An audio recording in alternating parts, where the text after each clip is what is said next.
Nur sebagai dokter umum di Rumah Sakit Hermina Daan Mogot. Siang kali ini kita akan membahas tentang topik yang sangat menarik, yaitu tentang pelayanan emergensi bersama dengan narasumber kita, Dr. Erik, spesialis emergency medicine. Selamat siang, Dok. Selamat siang. Bagaimana kabarnya, Dok? Baik-baik. Iya. Halo sahabat Hermina, terima kasih sudah bergabung bersama kami. Gimana Dokter Nur? Ya, baik Dok, ini ada beberapa pertanyaan Dok. Sebelumnya untuk sahabat Hermina yang ingin bertanya boleh komen di kolom komentar ya. Oke Dok, untuk pertanyaan pertama Dok, sebenarnya untuk pelayanan emergensi di rumah sakit itu kan ada triase ya Dok namanya ya Dok. Ya. Sebenarnya untuk triase itu apa sih Dok pengertiannya Dok? Oke, pertanyaan bagus Dokter. Ini sering sekali masyarakat umum menanyakan triase itu apa sih, triase gitu ya. Sebetulnya triase itu merupakan sistem ya, kategorisasi bagaimana kita memprioritaskan pasien. Jadi kalau pasien datang ke IGD, itu pasien manakah yang akan dilayani terlebih dahulu?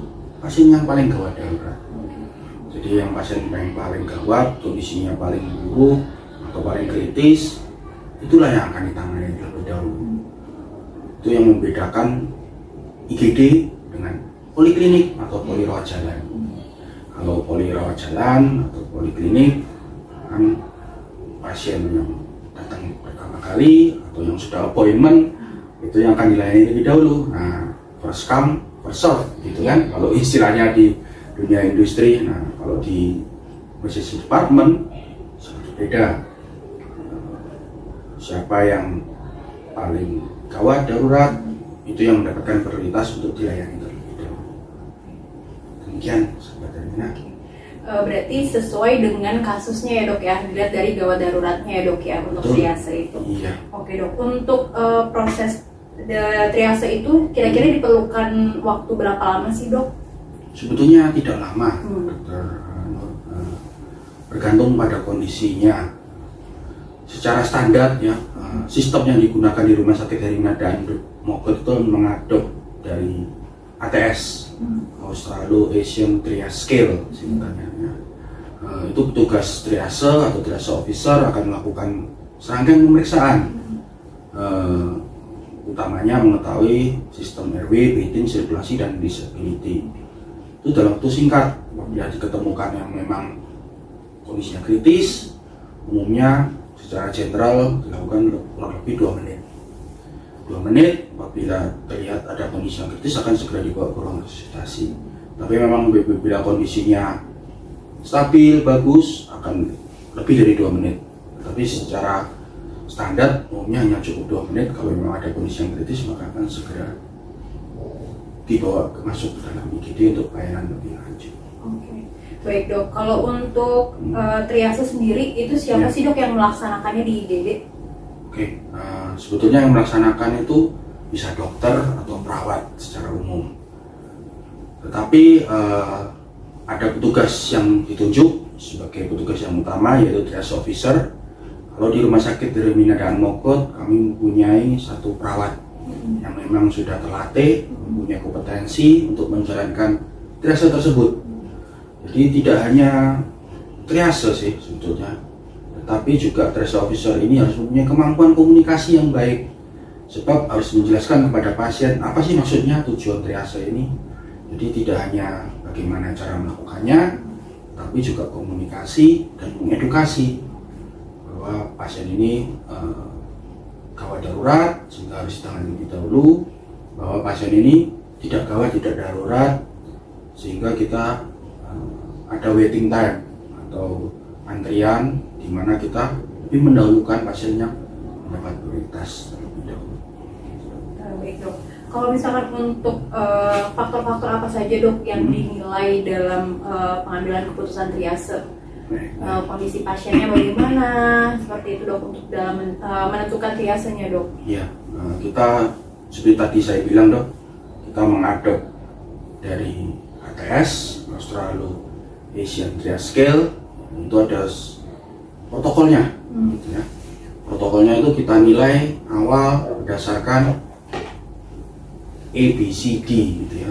RW, jadi RW-nya paten atau tidak, B itu breathing, apa ada gangguan napasnya, saturasinya, laju napasnya. C itu sirkulasi, akralnya, tensinya, denyut nadinya. Disability itu kesadarannya, ya. Apakah ada stroke atau gangguan jantung atau bahkan henti jantung di nafas. Selain itu juga melihat faktor risiko, usia, komplain atau gejalanya atau backgroundnya, apakah memang riwayat ada penyakit jantung, ada riwayat operasi sebelumnya, atau multiple trauma yang high impact injury gitu. Tentu itu akan menambah faktor untuk naik ke severity level yang lebih tinggi. Tapi secara garis besar kita nilai berdasarkan ABCD-nya. Begitu. Oke dok. Baik dok. Seperti yang kita udah tahu ya dok, kalau misalkan di rumah sakit kita, Rumah Sakit Hermina dan Mogot itu kan punya pelayanan emergency call ya dok. Emergency call ya dok ya. Sebenarnya penggunaannya apa sih dok untuk emergency call di rumah sakit itu dok? Ya, emergency call banyak gunanya dok, terus terang. Emergency call itu merupakan salah satu sistem pre-hospital. Jadi kita lebih mendekatkan rumah sakit ke consumer atau ke klien atau ke pasien. Caranya bagaimana? Kita meningkatkan pelayanan, kita meningkatkan sistem gawat darurat kita. Salah satunya dengan mekanisme pre-hospital atau penjemputan ambulan bagi pasien-pasien gawat darurat, atau bahkan sarana bertanya bagi pasien-pasien yang ingin segera mendapatkan informasi apa yang harus dilakukan dalam kondisi gawat darurat. Jadi emergency call fungsinya tersedia every time, every moment, everywhere, di mana Rumah Sakit Hermina dan Mogot mudah untuk dihubungi dan akan diterima oleh emergency call taker kita, petugas SPGDT yang telah ditunjuk untuk menjawab baik itu pertanyaan mengenai gawat darurat ataupun untuk melakukan penjemputan ataupun rujukan interhospital. Nah, itu akan dipandu oleh emergency call taker kami, itu petugas SPGDT yang ada di Rumah Sakit Hermina dan Mogot. Itu gunanya dok. Oke baik dok. Selain emergency call juga ada ambulans 24 jam ya dok ya. Betul. Mungkin sahabat Hermina kalau misalkan ada kondisi yang gawat darurat memerlukan ambulans, di Hermina dan Mogot mempunyai fasilitas ambulans 24 jam. Selain itu kalau misalkan ada informasi tentang kondisi gawat darurat atau misalkan untuk meminta ambulans juga bisa telepon ke emergency call ya dok ya. Iya, benar sekali dok. Baik dok, kalau untuk kondisi yang gawat darurat, salah satunya itu misalkan ada terjadi henti nafas, henti jantung, sebaiknya kan kita melakukan tindakan bantuan hidup dasar ya dok. Ya, betul. Nah untuk bantuan hidup dasar itu sebenarnya apa sih dok pengertiannya dok, dan dilakukannya pada saat kondisi apa dok? Oke, bantuan hidup dasar itu sebetulnya, atau kalau di luar negeri ya, CPR ya, Cardiopulmonary Resuscitation. CPR itu atau bantuan hidup dasar atau BLS atau BHD di Indonesia utamanya dilakukan pada pasien-pasien henti nafas, henti jantung gitu ya. Jadi sebetulnya respon pertama yang kita lakukan itu pada rantai kelangsungan hidup atau survival chain ya, sebetulnya mengaktifkan EMS atau Emergency Medical Service. Jadi yang pertama kita lakukan sebetulnya mengecek respon korban atau pasien. Itu momen yang krusial. Begitu kita dapat korban tidak sadar, tidak berespon, maka tindakan yang pertama kita lakukan sebetulnya menghubungi Emergency Medical Service atau dalam hal ini emergency call ke 1500-500 di Rumah Sakit Hermina dan Mogot. Itu kalau skenarionya kita seorang diri tanpa ada orang lain yang melibatkan. Karena tapi sangat berbeda kalau ada orang lain. Nah, kalau ada orang lain, prioritas yang kita lakukan sebenarnya menyuruh orang lain untuk menelpon sembari kita ngecek penderita. Jadi kalau kita sendirian, kita telepon dahulu. Kalau ada orang lain, suruh orang lain untuk call for help. Jadi suruh orang lain untuk menelpon IMS. Setelah itu baru kita mengecek pasien atau kondisinya. Kalau kondisinya pasien henti nafas, henti jantung, maka kita harus segera melakukan kompresi dada. Kompresi dada 30 menit, 30 kali sertai 2 kali ventilasi. Ataupun kalau tidak mampu, kita bisa melakukan hands on CPR. Jadi momen yang krusial sebetulnya satu, mengaktifkan IMS. Yang kedua, mengetahui pasien ini henti nafas, henti jantung, untuk segera memulai kompresi dada. Itu sih dok. Oke dok. Kalau misalkan melakukan RJP atau kompresi dada, itu kapan sih dok kita boleh menghentikan itu gitu? Pada saat kondisi apa dok? Iya betul. Ini banyak sekali yang ditanyakan, terutama orang-orang yang mampu melakukan atau berani melakukan kompresi dada, gitu ya dok ya. Secara garis umum kita sebaiknya sih menghentikan kompresi dada itu kalau bantuan telah datang. Jadi, kalau bantuan atau tim advance atau tim ambulan atau tenaga kesehatan yang terlatih itu telah hadir, telah datang, maka bisa digantikan. Jadi sebaiknya tidak menghentikan kompresi dada sampai bantuan datang. Itu message yang utama, gitu ya. Tetapi secara statistik atau secara nyatanya dari riset dan rekomendasi dari banyak research ya, kalau kita telah melakukan kompresi dada selama 30 menit dan itu tidak berespon atau sudah didapatkan tanda-tanda pasti kematian ya, ada luka mayat ya, ada kaku mayat, itu kita bisa menghentikan. Atau yang terakhir ya, penolong sudah sangat kelelahan, tidak mampu melakukan kompresi dada lagi, gitu ya. Sudah vertig, kompresi dada yang dilakukan pun sudah tidak high quality CPR, itu akan percuma, sehingga kita bisa menghentikan. Jadi ada 4 itu ya, sampai bantuan datang, 30 menit tidak berespon, ada tanda pasti kematian atau penolong vertig. Tapi sangat tidak disarankan. Umumnya kita bisa menghentikan kalau bantuan datang. Jadi tunggu sampai bantuan datang kalau bisa. Memang sampai benar-benar ada tim medis ya dok ya yang Ya, siap untuk betul. menolong kalau bisa ya dok ya. Ya. Oke baik dok. Kemudian dok, untuk basic life support atau bantuan hidup dasar ini sebenarnya tujuan utamanya itu untuk apa sih dok?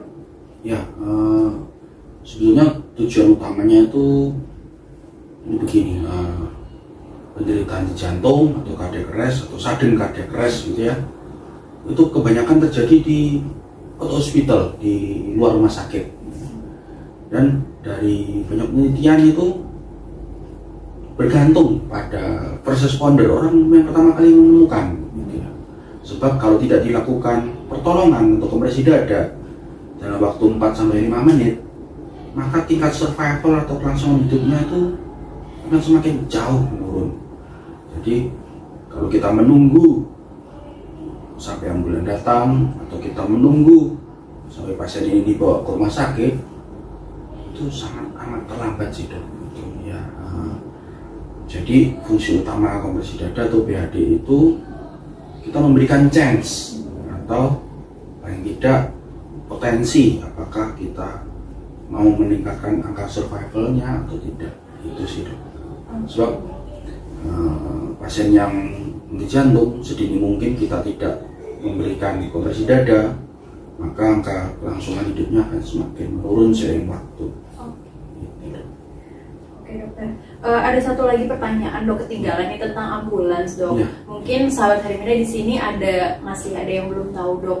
Kalau misalkan memang membutuhkan ambulan di saat-saat gawat darurat, itu ada nggak sih dok aturan atau cara menghubungi ambulans yang baik dan benar itu seperti apa dok? Apakah disebutkan tempatnya, kemudian kasusnya apa, atau bagaimana dok? Ya, tenang saja sahabat Harimina.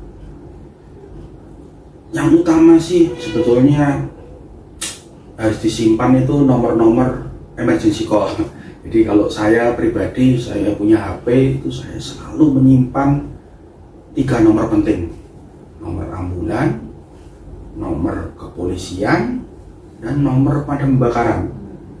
Sebab 3 nomor ini kalau kita ada kejadian, kita sudah simpan, langsung kita telepon, itu lebih enak gitu ya, daripada ada kejadian kemudian kita baru cari-cari nomornya gitu, baru cari-cari nomornya, googling, datanya habis, pulsanya habis, nah baru nggak ada sinyal, udah sangat terlambat. Jadi pesan saya, jangan takut, segera simpan. Kalau di Hermina dan Mogot kami punya emergency call 1500-500. Nah, bagaimana cara yang tepat untuk menelpon? Tidak perlu khawatir, telepon saja, maka petugas emergency call taker kami, petugas SPDT akan memandu Anda. Pesan yang utama adalah jangan panik. Jangan panik, petugas kami akan memandu. Jawab saja segala pertanyaan yang akan ditanyakan oleh emergency call taker kami. Semakin banyak data, semakin banyak keterangan yang diketahui akan membantu petugas kami untuk menilai kondisi pasien tersebut dan akan membantu untuk kami melakukan penanganan dan pengiriman dispatch ambulan secara cepat dan tepat, gitu dok ya. Jadi bagaimana yang cepat, yang penting tidak panik gitu aja. Kemudian berikan keterangan sebaik-baiknya sesuai pertanyaan. Semakin banyak data yang ada akan sangat membantu petugas kami. Oke, baik, terima kasih banyak dokter atas penjelasannya. Untuk sahabat Hermina, jika memang membutuhkan, ada kondisi gawat darurat, membutuhkan tim medis dari Rumah Sakit Hermina dan Mogot, bisa telepon ke emergency call 1500-500. Terima kasih atas waktunya dok ya. Sampai bertemu kembali. Selamat siang sahabat Hermina.